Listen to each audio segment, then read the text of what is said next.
Friends, आप सभी का स्वागत है रिएजेंट के इस सीरीज में। और आज हम बात करेंगे Cl2H मतलब हेलोजिनेशन ऑफ एल्केन। चलिए शुरू करते हैं फटाफट। तो बेसिकली अगर बात की जाए हेलोजिनेशन ऑफ एल्केन के बारे में, तो ये एक तरह से जो रिएक्शन में जो हुआ करती है वो फ्री रेडिकल मैकेनिज्म को फॉलो किया करती है। आपने ये रिएक्शन मोटे तौर पे हर साल आपने देखी है। इवन ये रिएक्शन 10th क्लास में भी थी, है ना। 10th में भी है, 11th में भी है और 12th में भी है। तो मेरे पास ऐसा है कि अगर मेरे पास मीथेन है, उसकी रिएक्शन Cl2 के साथ में क्लोरीन के साथ कराई जाती है in the presence of sunlight, then it gives chloromethane and HCl। Further reaction और हो सकती है बेसिकली, उसके बारे में हम बाद में बात करेंगे, पर पहले बात कर लेते हैं इसके मैकेनिज्म के ऊपर, जो कि फ्री रेडिकल मैकेनिज्म। तो फ्री रेडिकल मैकेनिज्म वाली जितनी भी रिएक्शन होती है उनके अंदर 3 स्टेप्स हुआ करती हैं। पहली स्टेप जो होती है वो होती है चेन इनिशिएशन। क्या होता है? फर्स्ट स्टेप जो हुआ करती है हमेशा चेन इनिशिएशन। सेकंड स्टेप जो हुआ करती है वो होती है chain propagation. And third step जो हुआ करती है वो हुआ करती है आपके पास चेन टर्मिनेशन। ठीक है, ओके। तो सबसे पहले हम बात करेंगे यहाँ पर किसके बारे में? Chain initiation. तो चेन इनिशिएशन किस तरह से होता है बेसिकली हम बात की जाए तो बोलेंगे सर ऐसा है कि मेरे पास Cl2 की बात की जाए तो in the presence of light the bond breaks, और यहाँ पर क्लीवेज जो होता है या फिजन जो होता है बॉन्ड का, वो उसको हम बोलते हैं होमोलाइटिक मीन्स ऐसा है कि आपको ऐसा है कि क्लोरीन का जो बॉन्ड था वो ब्रेक होता है, तो ये क्लोरीन अपने अपने इलेक्ट्रॉन लेके निकल लेते हैं, है ना। तो इस क्लोरीन के पास अपना इलेक्ट्रॉन, इस क्लोरीन के पास भी अपना इलेक्ट्रॉन। तो मेरे पास ऐसा है कि भाई क्लोरीन फ्री रेडिकल बने तो उसके भी 2 मोल्स, है ना। नेक्स्ट हम बात करते हैं मेरे पास मीथेन CH4, उसको हम CH3H लिख सकते हैं। तो मेरे पास ऐसा है कि ये जो सेकंड स्टेप जो कहलाएगी वो कहलाएगी प्रोपेगेशन। इनिशिएशन हो गया, क्लोरीन फ्री रेडिकल बन गया, तो मेरे पास कौन सी है? First step chain initiation. Propagation में अगर बात की जाए तो क्या होता है आपके पास ऐसा है कि मीथेन के साथ में क्लोरीन फ्री रेडिकल रिएक्शन करेगा। रिएक्शन हाईली एंडोथर्मिक नेचर की हुआ करती है। हाईली एंडोथर्मिक मतलब ऐसा है कि आपको एनर्जी देनी पड़ेगी, टेम्परेचर ज्यादा रखना पड़ेगा। तो इस केस में आपके पास क्या होगा? यहाँ पर आपके पास सब्स्टिट्यूशन होगा। किसका सब्स्टिट्यूशन होगा? मैंने कहा हाइड्रोजन फ्री रेडिकल का, उसके जगह क्लोरीन फ्री रेडिकल ऐड हो जाएगा। तो अगर यहाँ से बॉन्ड ब्रेक होने की बात की जाए तो यहाँ पर भी आपके पास क्या होगा? होमोलाइटिक क्लीवेज या फिजन जिसको हम बोल सकते हैं। और आपके पास ऐसा है कि हाइड्रोजन फ्री रेडिकल निकलेगा, उसकी जगह क्लोरीन फ्री रेडिकल जाएगा, तो CH3Cl बन गया। हाइड्रोजन फ्री रेडिकल जो होता है वो अनस्टेबल होता है ऑब्वियसली, ठीक है। नेक्स्ट बात करते हैं, एक ये पॉसिबिलिटी है। दूसरी पॉसिबिलिटी ये है कि आपके पास ऐसा है कि हाइड्रोजन फ्री रेडिकल भी कंबाइन हो सकता है क्लोरीन फ्री रेडिकल के साथ में, तो उस केस में आपके पास HCl बनेगा और मेरे पास बनेगा मिथाइल फ्री रेडिकल, है ना। दिस इज अ पॉसिबिलिटी, आप ऐसा कह सकते हैं, ठीक है। तो नेक्स्ट स्टेप में बात की जाए थर्ड स्टेप, तो वो मेरे पास चेन टर्मिनेशन। रिएक्शन स्टॉप कैसे हो सकती है? तो मेरे पास भी जितने भी तरह के अभी प्रोडक्ट बने हैं उनसे हम क्या बोल सकते हैं, जितने भी आपका ऐसा है कि फर्स्ट और सेकंड के जितने भी प्रोडक्ट्स बने हैं उनके बीच की रिएक्शन के कारण क्या क्या प्रोडक्ट बन सकते हैं जिससे रिएक्शन स्टॉप हो जाए। मेरे पास कोई इंटरमीडिएट नहीं बनना चाहिए, फाइनल प्रोडक्ट बनना चाहिए। अभी तक मेरे पास क्या बन रहे थे? फ्री रेडिकल्स बन रहे थे, जो कि एक तरह से इंटरमीडिएट है इस रिएक्शन के लिए। तो मेरे पास मिथाइल फ्री रेडिकल की रिएक्शन हो सकती है क्लोरीन फ्री रेडिकल के साथ में, ये भी एक पॉसिबिलिटी है, और जिससे बन सकता है CH3Cl, और ये मेजर बनता है, मतलब ऐसा है कि ये इसके होने के चांसेस सबसे ज्यादा है। ये मैक्सिमम आपका अमाउंट में ये प्रोडक्ट बनेगा, क्या बनेगा? क्लोरोमीथेन। एक और चांस क्या आपके पास कि ऐसा कि 2 मिथाइल फ्री रेडिकल आपस में रिएक्ट करके या फिर इलेक्ट्रॉन शेयर करके बॉन्ड बना सकते हैं, जिससे आपके पास इथेन बनने के भी चांस है, पर ये माइनर रहेगा। और आपके पास ऐसा है कि या फिर इनके कॉम्बिनेशन से, फ्री रेडिकल कॉम्बिनेशन से एल्केन और एल्कीन भी बन सकता है, वो एक अलग केस है ना। तो उसके होने के चांसेस बहुत कम होते हैं, वो आपके पास बहुत ही माइनर प्रोडक्ट है, ठीक है। समझ में आया सभी को? अच्छा, अब चूंकि मेरे पास ये जो रिएक्शन है वो क्या फ्री रेडिकल मैकेनिज्म के ऊपर बेस्ड है, तो आपको हमेशा याद रखना चाहिए फ्री रेडिकल जो आपके पास जो होता है उनकी स्टेबिलिटी ऑर्डर जो चलता है वो चलता है 3 डिग्री, देन 2 डिग्री, सबसे लीस्ट स्टेबिलिटी जो चलती है वो चलती है 1 डिग्री की। ऐसा क्यों होता है? हाइपर कंजुगेशन स्ट्रक्चर के कारण, या हाइपर कंजुगेशन इफेक्ट आप कहना चाहिए। तो बेसिकली जब मेरे पास ऐसा है, जैसे मेरे पास यहाँ पर है प्रोपेन, उसकी रिएक्शन में करा रहा हूँ Cl2 के साथ में, ये कार्बन मेरे पास 1 डिग्री, ये लास्ट वाला कार्बन मेरे पास 1 डिग्री, बीच वाला कार्बन 2 डिग्री। कौन सा स्टेबल होता है मेरे पास ज्यादा? 2 डिग्री वाला ज्यादा स्टेबल होता है फ्री रेडिकल। इस केस में आपका Cl कहाँ अटैक करेगा? 2 वाले के ऊपर अटैक करेगा, 2 डिग्री वाले कार्बन के ऊपर। तो जहां पे ऐसा है कि उस वाले कार्बन 2 डिग्री कार्बन के पास अगर Cl ऐड होता है तो उसको हम बोलते हैं ऐसा, तो मेजर प्रोडक्ट बनेगा। ऐसा नहीं कि 1 डिग्री पे नहीं जुड़ सकता, वहां पर भी जुड़ सकता है, पर वो जो प्रोडक्ट बनेंगे वो आपके होंगे माइनर प्रोडक्ट्स। समझ में आया सभी को? इजी था, बहुत बहुत आसान था, ठीक है। तो आपको क्या करना है? सीधा सा आपको क्या करना है? क्लोरीन बस ऐसा ही ऐड करना है। ये एक तरह की आपके पास ऐसा है सब्स्टिट्यूशन रिएक्शन है, याद रखिएगा प्लीज। कौन सी रिएक्शन है? Substitution reaction. नेक्स्ट बात करते हैं sir reactivity of hydrogen towards chlorination, कि भाई ऐसा है क्लोरीनेशन के टुवर्ड्स आपके पास ऐसा है कि बेसिकली अगर बात की जाए तो रिएक्टिविटी क्या रहती है हाइड्रोजन की, वो आपको बात करनी है इसके अंदर। तो आपके पास ये ध्यान रखना 3 डिग्री जो हाइड्रोजन है, क्योंकि सब्स्टिट्यूशन किसका हो रहा है?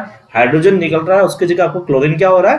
ऐड हो रहा है। तो आपको ये ध्यान रखना चाहिए, सीधी सी बात। जो हमने ऑर्डर ऑफ रिएक्टिविटी की बात की थी, क्या बात की थी? हमने कहा था 3 डिग्री, फिर 2 डिग्री एंड देन 1 डिग्री। तो रिएक्टिविटी का क्या ऑर्डर रहता है? वो आपके पास ऐसा है कि एक आपके पास कंपेरिजन दे रखा है 3 डिग्री, 2 डिग्री और 1 डिग्री के लिए।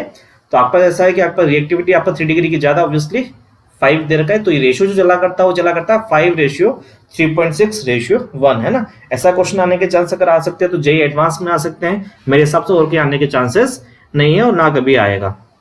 ठीक है। अच्छा, रिएक्टिविटी रेशियो अगर आपको पूछा जाए है ना, तो आप क्या कर सकते हैं ऐसा कि number of 1 degree hydrogen upon number of 2 degree hydrogen, और फिर आप क्या कर देंगे वहीं पर आप ऐसा है कि reactivity of 1 degree hydrogen divided by reactivity of 2 degree hydrogen, है ना। तो ये आपका रिएक्टिविटी रेशियो कहलाता है। तो रिएक्टिविटी का ratio into number of hydrogen atoms, है ना। तो इस हिसाब से आपको रिएक्टिविटी रेशियो निकाला जाता है ना। तो आप ये चीज थोड़ा सा ध्यान रखिएगा। क्लियर चीज। तो जैसे कि मेरे पास अगर बात की जाए है ना, तो मेरे पास अगर कोई भी एक स्ट्रक्चर दे रखी है तो उस केस के लिए मैं ये कैलकुलेट कर सकता हूँ। कैलकुलेशन वाला काम मैं आपके ऊपर छोड़ता हूँ, या फिर आप बोलेंगे तो हम उसको बाद में फिर कभी देख लेंगे। ठीक है, चलें फिर आगे। अच्छा, नेक्स्ट हम बात करते हैं reactivity of hydrogen towards bromination के लिए भी रेशियो चला करता है। तो ये रेशियो आपके पास ऐसा काफी विकट आ रहा है, विशाल आ रहा है, जो कि है 1600 रेशियो 82:1। तो याद रखिएगा प्लीज, है ना। तो सेम तरीके से निकालेंगे, उसमें भी ऐसा है कि number of 1 degree hydrogen divided by number of 2 degree hydrogen into reactivity of 1 degree hydrogen upon reactivity of 2 degree hydrogen, है ना। कंपैरिजन किसके साथ में किया जा रहा है वो आपको ध्यान रखना चाहिए। 1 डिग्री का 2 डिग्री के साथ है तो ये लगेगा, 1 डिग्री का 3 डिग्री के साथ होता तो जहां 2 डिग्री आ रहा है वहां पे 3 डिग्री आ जाता है ना। इट्स ऑब्वियस, है ना, आसान सी चीज है। चलिए नेक्स्ट हम बात करते हैं सर, ऐसा है कुछ रिएक्शन है मेरे पास एग्जांपल, उसको सोल्व कर लेते हैं। क्या दे रखा है मेरे पास यहाँ पे कि मेरे पास ऐसा है कि ये 2 मिथाइल प्रोपेन दे रखा है, रिएक्शन मुझे करानी Cl2H के साथ में। ठीक है, Cl2H के साथ में। तो बेसिकली आपके पास ऐसा है कि ये जो कार्बन जो आ रहा है वो बेचारा है 3 degree, this is 1 degree, this is 1 degree, और ये जो कार्बन आ रहा है ये भी 1 डिग्री, है ना। तो ऑब्वियसली 3 डिग्री पर अटैक करेगा, तो मेजर प्रोडक्ट जो मेरे पास बनेगा वो बनेगा 3 डिग्री वाला। तो यहाँ पर इस कार्बन के ऊपर आपके पास अटैक होना चाहिए किसका? क्लोरीन का, है ना। वहां पर सब्स्टिट्यूट होगा, वो वाला जो हाइड्रोजन है वो सब्स्टिट्यूट होगा। इन द सेम वे अगर यहाँ पे बात की जाए तो इसको हम थोड़ा सा ऐसा है कि लिख भी लेते हैं कि मेरे पास यहाँ पे क्या है, साइक्लोहेक्सेन के ऊपर मिथाइल लगा हुआ है, मिथाइल ग्रुप इस तरह से है। ओके, और इसकी रिएक्शन मुझे बोला गया सर ऐसा, आप इसकी रिएक्शन ब्रोमिनेशन करो तो Br2H। मैंने कहा ठीक है। तो मैंने बोला सर ऐसा कि यहाँ पे कार्बन की बात कर रहे थे, मैंने कहा ये वाला कार्बन जो है ये 1 डिग्री है, ये 2 डिग्री है, ये भी 2 डिग्री है। तो ये जो कार्बन आ रहा है, ये जो कार्बन मेरे पास आ रहा है ये मेरे पास 3 डिग्री आ रहा है। इसका मतलब 3 डिग्री पे अटैक करेगा ऑब्वियसली, है ना। तो यहाँ पर मेरे पास ऐसा प्रोडक्ट जो बनना चाहिए वो कुछ ऐसा बनना चाहिए। तो यहाँ मेरे पास आ रहा है CH3 और यहाँ पर मेरे पास एक और क्या आ जाएगा? Br। समझ में आ रही बात? कोई दिक्कत इसके अंदर नहीं है। चल नेक्स्ट के ऊपर प्रोसीड करते हैं फटाफट। अगले कुछ क्वेश्चन मुझे और वापस दे रखे हैं, इनके ऊपर बात कर लेते हैं फटाफट। ठीक है, ठीक है, बात करते हैं फटाफट। ऐसा है कि मेरे पास ऐसा है कि 2 साइक्लोहेक्सेन ग्रुप दोनों आपस में अटैच है सिंगल बॉन्ड के कारण, और मुझे इसकी रिएक्शन करानी है, ब्रोमिनेशन करना कुल मिला के। तो मेरे पास यहाँ पर है Br2H। तो आप देख सकते हैं यहाँ पर बेसिकली, तो यहाँ पर आपके पास ये जो कार्बन जो आ रहा होगा, है ना, मैं इसे उसकी बात कर रहा हूँ, ये मेरे पास कितना है? मैंने कहा 3 degree. In the same way इधर वाला जो कार्बन आ रहा है वो भी 3 डिग्री है, और दोनों तरफ सिमेट्री है, तो आप कहीं पर भी अटैक करो कोई फर्क नहीं पड़ता। तो मेरे पास ऐसा है कि यहाँ पर आपका ऐसा भले यहाँ पर ऐड कर दो, भले यहाँ पर ऐड कर दो, एक ही बात है ना। दोनों 3 डिग्री है और कोई चांसेस नहीं है, वहां पे आपके पास क्या बनेंगे? माइनर प्रोडक्ट बनेंगे। चलिए नेक्स्ट हम बात करते हैं। मेरे पास ऐसा है कि मुझे देगा टोलिन और मुझे यहाँ पे रिएक्शन करना है Cl2H। मुझे करना है क्लोरीनेशन। क्या करना है? Chlorination Cl2H। तो बेसिकली बात करेंगे सर ऐसा है, बाकी सब जगह तो आपके पास बेसिकली बात की जाए तो आपके पास पाई बॉन्ड है ना, और आपके पास रिएक्शन होती है कहाँ पर? एल्केन के साथ में, है ना। क्लियर चीज। तो आप सबसे पहले ढूंढेंगे तो इस वाले कार्बन पे आपके पास अटैक होगा, यहाँ पर आपका सब्स्टिट्यूशन हाइड्रोजन निकलेगा यहाँ से और आपके पास क्लोरीन जुड़ेगा, जैसा कि यहाँ पर हो रहा है। तो यहाँ पर हाइड्रोजन निकला, क्लोरीन जुड़ा, दैट्स इट। ठीक है, तो ये आपका प्रोडक्ट बना। और फर्दर अगर आपको रिएक्शन दे रखे भाई ऐसा है कि आपको उसकी फर्दर रिएक्शन जो हो रही है वो एक्वस KOH के साथ में हो रही है। किसके साथ में हो रही है? तो एक्वस KOH क्या करता है, यहाँ Cl हटा के OH लगा देता है। अच्छा, यहाँ पे सबसे इंटरेस्टिंग चीज क्या पता है कि यहाँ पर आपका जो कार्बन है वो सुटेबल होगा अटैक करने के लिए क्लोरीनेशन के लिए। क्यों कि सर ऐसा है, वहां पर अगर मेरे पास फ्री रेडिकल बनता भी है, सपोज हाइड्रोजन निकलने के बाद में, है ना, मेरे पास जो फ्री रेडिकल बनेगा बेंजाइल फ्री रेडिकल, वो रेजोनेंस स्टेबलाइज्ड भी होगा। ठीक है, तो इस कारण से यहाँ पर ऐसा है कि इजीली क्लोरीन अटैक कर सकता है, तो उसके लिए प्लस पॉइंट है। ठीक है, नेक्स्ट हम बात करेंगे सर ऐसा कि मेरे पास जो भी एक प्रोडक्ट बना है, ठीक है, तो मेरे पास ऐसा है कि फर्दर मैंने वो रिएक्शन करा दी, क्लोरीनेशन कराया, तो जब तक इसके पास हाइड्रोजन है तब तक हाइड्रोजन निकलते रहेंगे, तब तक क्लोरीन जुड़ते रहेंगे।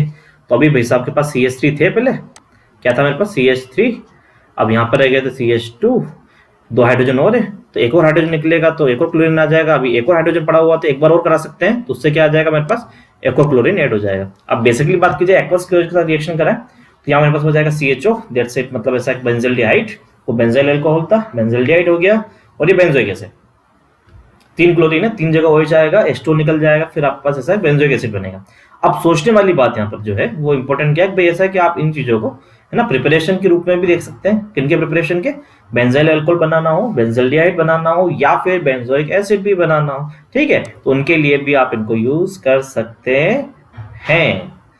ठीक है, नेक्स्ट लास्ट क्वेश्चन जो हमारे पास है, वो क्वेश्चन क्या कहता है, क्वेश्चन ये कहता है सर ऐसा है कि मेरे पास एक स्ट्रक्चर है और उसका करना मुझे क्लोरीनेशन, और उसके बाद रिएक्शन करवानी है एल्कोहलिक पीएच। एल्कोहलिक पीएच आपको पता होना चाहिए डिहाइड्रो हेलोजिनेशन रिएक्शन देता है, और आपके पास ऐसा है कि हेलोजन हटा के डबल बॉन्ड लगा। ऑब्वियसली चलिए यहाँ पे बात कर लेते हैं। तो मेरे पास ऐसा है कि अंदर तो मेरे पास डबल बॉन्ड है, तो वहां पर तो रिएक्शन होने से रही, तो मेरे पास 2 पोजीशन बचती है, एक तो यहाँ पर और एक यहाँ।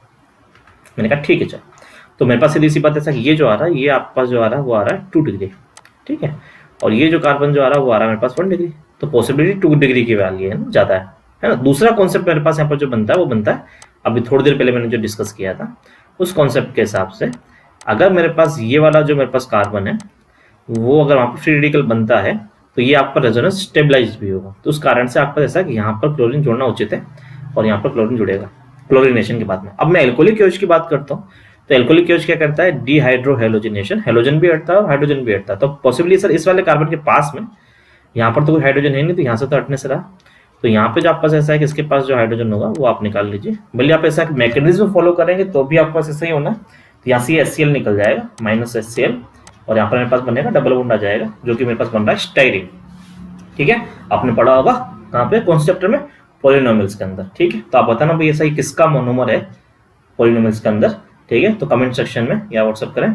ठीक है, ओके, थैंक यू।